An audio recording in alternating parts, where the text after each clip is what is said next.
নমস্কার বন্ধুরা, কেমন আছেন সবাই? আমি পায়েল রয়। আজ তোমাদের সাথে শেয়ার করব একটি গল্প। গল্পের নাম হলো তত্ত্বকথা শোনানো। মোল্লা সাহেব খুব বুদ্ধিমান লোক।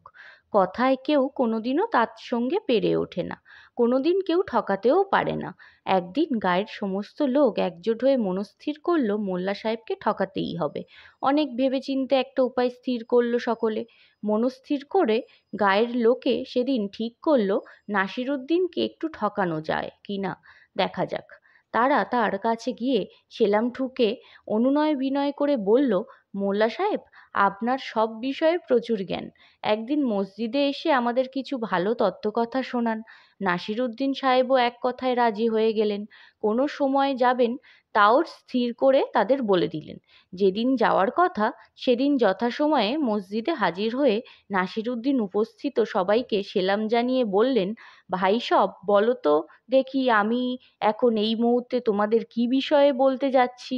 একসঙ্গে সবাই চেঁচিয়ে উঠল, আজ্ঞে সে তো আমরা কিছুই জানি না। মোল্লা উঠে পড়ে বললেন, তোমরা যদি কিছু না জানো তাহলে আর আমি তোমাদের কি বলবো? যাদের আমি কিছু বলবো তারা এত অজ্ঞ হলে কি করে চলে?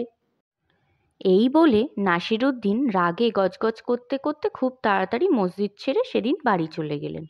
গায়ের লোক এসব কথায় কান না দিয়ে আবার তার বাড়িতে গিয়ে হাজির হলো। যে কোনো প্রকারে হোক তাকে মসজিদে নিয়ে যেতেই হবে। পরের দিন সকলে মিলে বলল, আজ্ঞে আসছে শুক্রবার আপনাকে আর একটিবার আসতেই হবে। মসজিদে দয়া করে নামাজের পর না থাকলে কিছুতেই চলবে না। নাসিরুদ্দিন খুব খুশি মনে গেলেন, যেন কিছুই হয়নি। আবার সকলে ভাবল, মোল্লা সাহেবের মতো লোক আর হয় না। কোনো রাগ নেই বা আমাদের এই জিদ দেখে কোনো আপত্তিও করলেন না।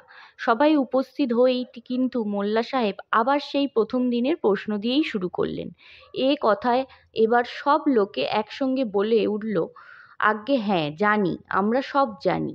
তাহলে তোমরা সবাই জেনেই ফেলেছ, তাহলে তো এখানে আর আমার কিছু বলার নেই। এই বলে নাসিরুদ্দিন বেশ খুশি মনে আবার বাড়ি ফিরে গেলেন। গায়ের লোক এ কথায় কান না দিয়ে মন স্থির করে মসজিদে নিয়ে যাওয়ার জন্য ছাড়ে না। পরের শুক্রবার নাসিরুদ্দিন আবার মসজিদে ঠিক সময়ে হাজির হয়ে তার সেই বাঁধা একই প্রশ্ন করলেন। এবার আর মোল্লাকে কোনো রকমের রেহাই দেবে না এই সব গাঁয়ের লোকেরা। তাই অর্ধেক লোক বলল জানি, আর অর্ধেক লোক বলল জানি না। তারা ভাবল, দেখি আজ মোল্লা সাহেব কি করেন, আজ নিশ্চয়ই জব্দ হয়েই যাবেন।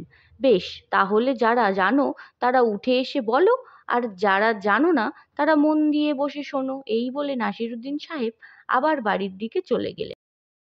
গাঁয়ের লোকেরা সব আর কি করে, কোনো রকমেই যখন জব্দ করা গেল না তখন বেকুব বনে যে যার বাড়ি ফিরে গেল। আমার গল্পটি ও রেসিপিটি যদি ভালো লেগে থাকে তাহলে বন্ধুরা অবশ্যই লাইক, কমেন্ট, সাবস্ক্রাইব করে দিও। Thank you.